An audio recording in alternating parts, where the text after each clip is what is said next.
บายดีสบายดีเด้อป้าลุงสบายดีFCทุกท่านสวัสดีครับป้าลุงก่อนครับไปดูน้องแทนเห็นยังน้องแทนเห็นยังเลี้ยงแกะเกลืองัวพี่น้องแหลงงานคำอันยามเด็กเด้อลูกงัวซื้อมาใหม่อีก3 ตัวพี่น้องอยู่ในตัวนึง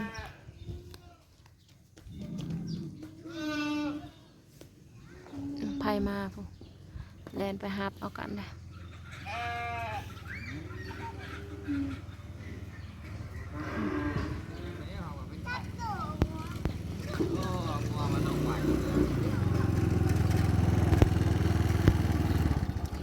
ได้ยังมาผากป่านะลูก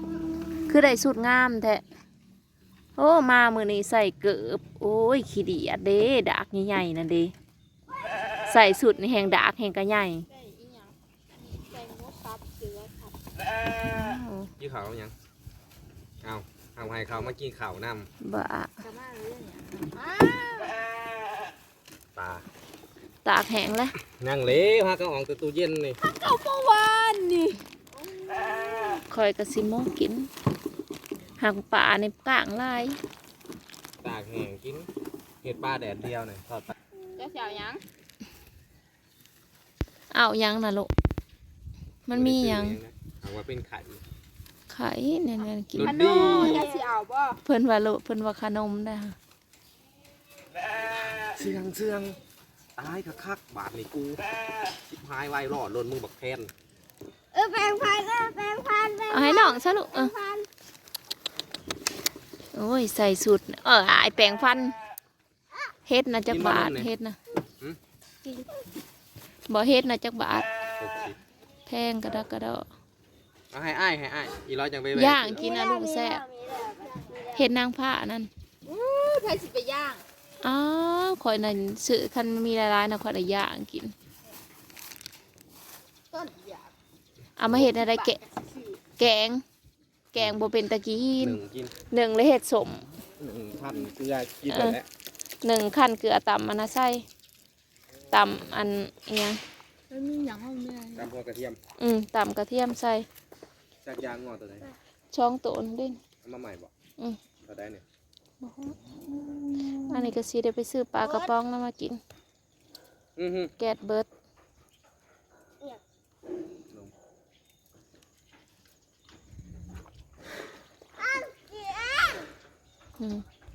เฮ้ยใส่สูตรเป็นเหตุกับปิ่นตาสั่ง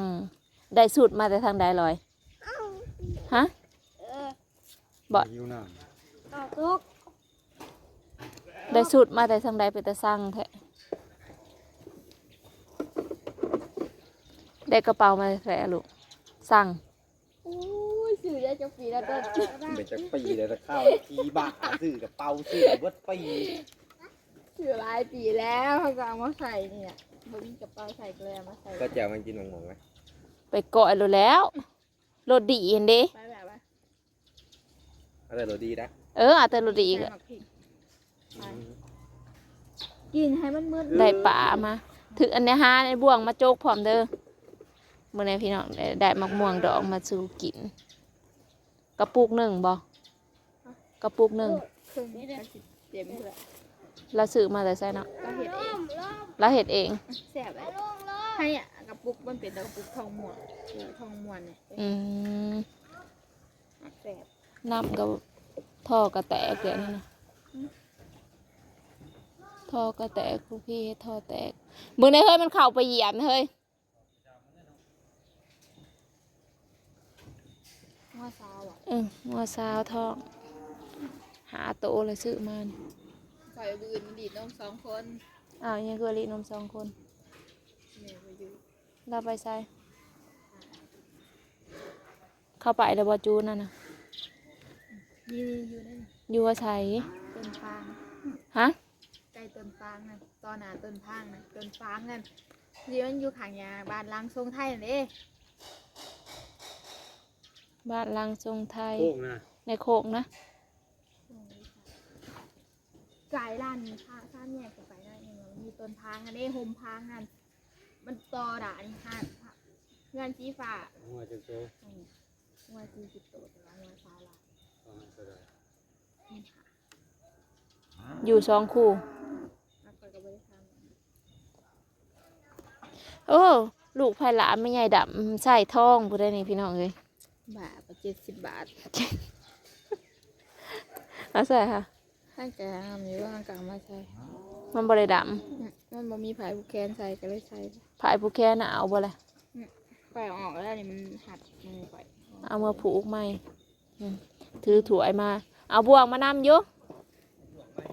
เอามาจกเอามาอันนี้แหละพี่น้องได้กิน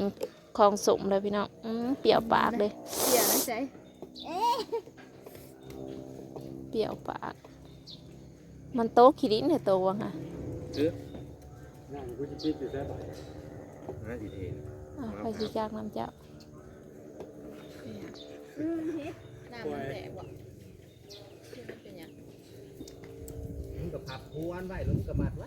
ปล่อยแม่เนี่ยรถเป็นอะไร บ้าเลยเทาะแล้วมื้อแรงเขาสิอาบน้ำมาใส่ซะต่อเด้อ ต่อ ห้าเบิ่งท่อแล้วมื้อแรงบ่มีอันนั้นเลยห้าอาบน้ำเนี่ยบ่มีน้ำอาบเลย ต่อ ลูกพี่มายามได้ท่อแตกยามนั้นเลย ต่อเดียวมันกับบุได้แล้วขอต่อต้องซอง ลูกแม่ลุงออกแต่ตั้งนี่ ลูกเป็นยัง สิโป่งกินมาไหมเฮ้ยอืม เป็นไรเป็นไร น้ำลายไหล มึงแค่เขาแต่มึงอะลงไง ก็ได้มากินตลอดต่อไปนะก็ได้เจอน้ำคนเดียวไปนะ ฮะ ก็ได้ของกินตลอดต่อไปนะ แล้วเขาสิสั่งหัว บุกเจอก่อนเนาะยิ้ม เพิ่นเขาก่อนเพิ่นบอกพังเอง บอกบ่พัก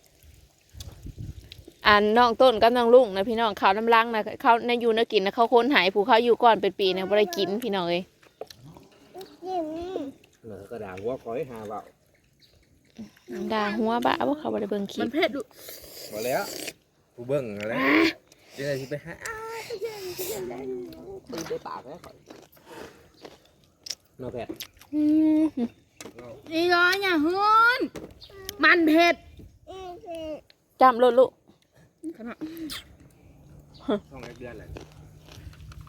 อ้าวหน้ามันขุบลงแน่นอนไม่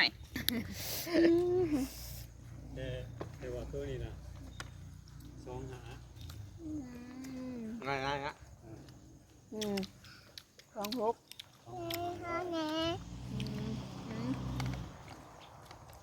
ห้องคอยนะนุ่มลงไอ้นี่ประมาณ3 ตัว ลูกพี่ ดำอีกแล้วใครอยู่ในหนาบ้านเลยใครอยู่ในหนาบ้านเลย ลูกน้องวะร้านละ